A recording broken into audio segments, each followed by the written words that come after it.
There's little doubt that 2017 was another tough year for GP practices throughout England, as many had to cope with 12 months of increased pressure from rising workload, tightening budgets and continued staff shortages. However, amidst the gloom, there were signs that politicians were finally appreciating the depth of the crisis facing general practice, and more importantly, beginning to take action.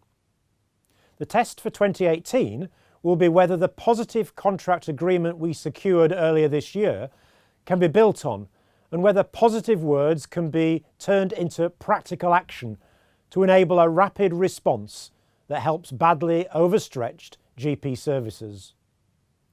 To provide clear solutions to the problems that we face, the BMA has produced a new roadmap for the future called Saving General Practice. Throughout the course of 2018, we will use this to drive home the case for the urgent need to rebuild the vital foundation that general practice provides the whole of the NHS. This year, we secured important improvements, including an agreement that has meant that for the first time, practices' CQC fees are fully reimbursed. In addition, practices have again received funding to cover the in-year rise in indemnity. And just a few weeks ago, we agreed with government that they would put in place a state-backed indemnity scheme for all NHS GPs and their practice teams by April 2019. This would be a significant step forward, and it's a key goal of our Saving General Practice proposals. We have also seen a welcome expansion of the targeted GP recruitment scheme for GP trainees, which will mean more support for some of the areas of the country facing the biggest recruitment problems.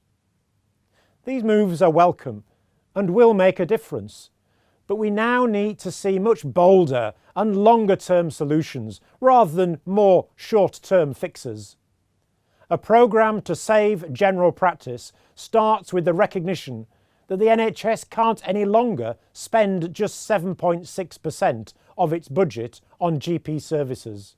This is far, far too low and is at the root of our current problems. This is at a time when there are a growing number of older patients with complex conditions who want and need more time, more often, with you, their GP.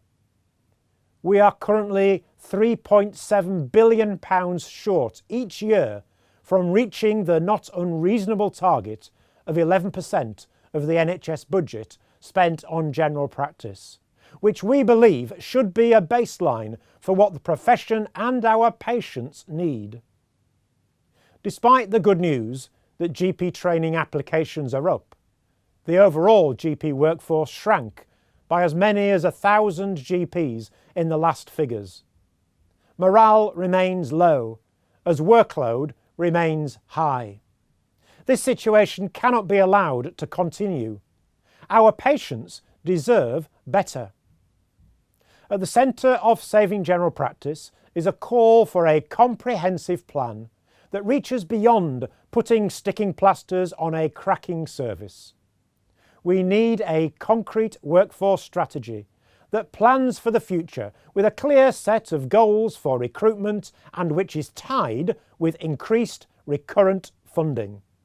We've outlined the plans, and if implemented, they could start to relieve the current unsafe workload pressures and improve morale. There are signs of progress, but GP services have fallen so far into crisis that we cannot afford to sit back in 2018.